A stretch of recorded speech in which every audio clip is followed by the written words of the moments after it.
Hello everyone, আমি Soma from মিমিজ world. আজ আমি বানাবো চিংড়ি মাছের মালাইকারি।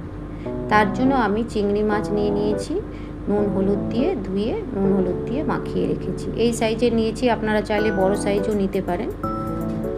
এর মধ্যে আমি সামান্য পরিমাণ কাজু আর টক দই, পেঁয়াজ, আদা, রসুন এবং দুটো কাঁচা লঙ্কা, এগুলোকে আমি পেস্ট করে নেব। তার সাথে আমার আরও যা লাগবে তার মধ্যে আছে লাল লঙ্কার গুঁড়ো, চিনি এবং নুন, আর সাধারণ দুধ মানে কাউ মিল্ক বলতে পারেন, কাউ মিল্ক, বাড়ির হোমমেড ক্রিম এবং কোকোনাট মিল্ক। কোকোনাট মিল্কও আপনারা বাড়িতে বানাতে পারেন, আমি ক্যানের ইউজ করেছি। আপনারা চাইলে নারকেল কুড়িয়ে তার থেকে দুধটা বার করে নিতে পারেন। আর ভাজার জন্য চাই সাদা তেল। এবার আমি প্রথমে কাজুর মধ্যে 2 চামচ টক দই দিয়ে এটাকে পেস্ট করে রেখে দেব। এটা পেস্ট করে রাখার আগে আমি কড়াই চড়িয়ে তেলটা গরম করে চিংড়ি মাছগুলো ভেজে নেব। আমি কড়াইয়ে তেল গরম করতে দিলাম। এবার চিংড়ি মাছগুলো আমি এর মধ্যে ভাজবো, কিন্তু খুব কড়া করে ভাজবো না, আমি একটু হালকা উল্টে পাল্টে নেব চিংড়ি মাছগুলো। এর মধ্যে আমি চিংড়ি মাছ দিয়ে দিলাম। সামান্য করে চিংড়ি মাছটা ভেজে আমি তুলে রাখব।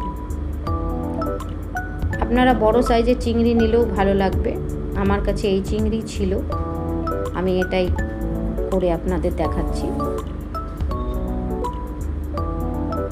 একটু এপিট ওপিট করে আমরা মাছগুলো ভেজে তুলে রাখব। এবার এই চিংড়ি মাছগুলো ভাজা হয়ে গেছে। ওই তেলের মধ্যেই আমরা এবার দেব একটু তেজপাতা আর 2টো এলাচ। এই দুটো একটু তেলের মধ্যে রাখার পরে আমি এর মধ্যে পেঁয়াজ, কাঁচা লঙ্কা, আদা, রসুনের পেস্ট দিয়ে দেবো। এবার পেঁয়াজ, আদা, রসুনের পেস্টটাকে আমাকে 5 মিনিট ভেজে নিতে হবে, যাতে এর কাঁচা গন্ধটা চলে যায়। এবং যখন তেল ছেড়ে আসবে তারপরে আমরা অন্য সব উপকরণগুলো এর মধ্যে দেব। এটাকে আমাকে নাড়িয়ে 5 মিনিট ভেজে নিতে হবে। দেখুন তেল ছেড়ে এসছে এর মধ্যে। এবার আমি এর মধ্যে আলাদা করে যে দই এবং কাজুর পেস্ট বানিয়ে রেখেছিলাম সেই পেস্টটা এর মধ্যে দিয়ে দেব। এবং কাজু আর এই দইয়ের পেস্টটা এটা দেওয়ার পরে এটা কিন্তু আমাদের সমানে নাড়াতে হবে, কারণ না তো কাজুটা তলায় লেগে যায়। এটাকেও আমরা 2-4 মিনিট পেঁয়াজের সাথে মিক্স করে নেব ভালো করে মিক্স করার পরে তারপরে আমি এর মধ্যে দেব নুন, চিনি এবং লঙ্কার গুঁড়ো। একটু ভেজে নেব। এবার দিয়ে দিলাম আমি আন্দাজ মতো নুন। আর মালাইকারিটা একটু মিষ্টি মিষ্টি হয় বলে এটাতে আমি চিনির পরিমাণটা একটু বেশি দিয়েছি, মানে 2 চামচের মতন চিনি দিয়েছি। এবার আমি এটা দিলাম লঙ্কার গুঁড়ো, এটা ঝাল লঙ্কারই গুঁড়ো এর মধ্যে। এবার এটাকে আমরা ভালো করে মিক্স করে নেব।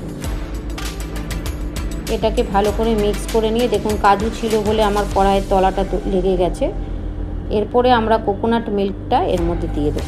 এবার কোকোনাট মিল্কের সাথে এই মশলাটাকে আমরা ভালো করে মিক্স করে নেব। এটাকে ভালো করে মিক্স করার পরে এর মধ্যে আমি দিয়ে দেব এবার কাউ মিল্ক। এবার এটাকে আমরা নাড়িয়ে, গ্রেভিটা আপনারা নিজের আন্দাজ মতন করে নেবেন, যতটা লাগবে সেই পরিমাণে দুধ এবং নারকেলের দুধটাও পরিমাণটা বাড়িয়ে দেবেন। এটা এবার 5 মিনিট আমরা ফুটতে দেব। এরকম ফুটে আসবে তখন আমরা চিংড়ি মাছগুলো দিয়ে দেব।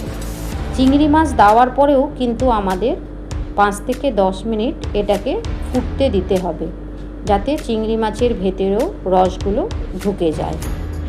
এরপরে আমরা এর মধ্যে দিয়ে দেব ক্রিম দিয়ে আমরা একটু ভালো করে মিক্স করে নেব। ক্রিম দিয়ে আমাদের বেশিক্ষণ ফোটাবার কোনো দরকার নেই।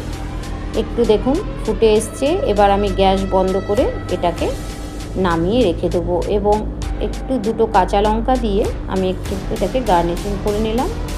এবং গরম ভাতের সাথে আমার এই চিংড়ি মাছের মালাইকারি তৈরি হয়ে গেল।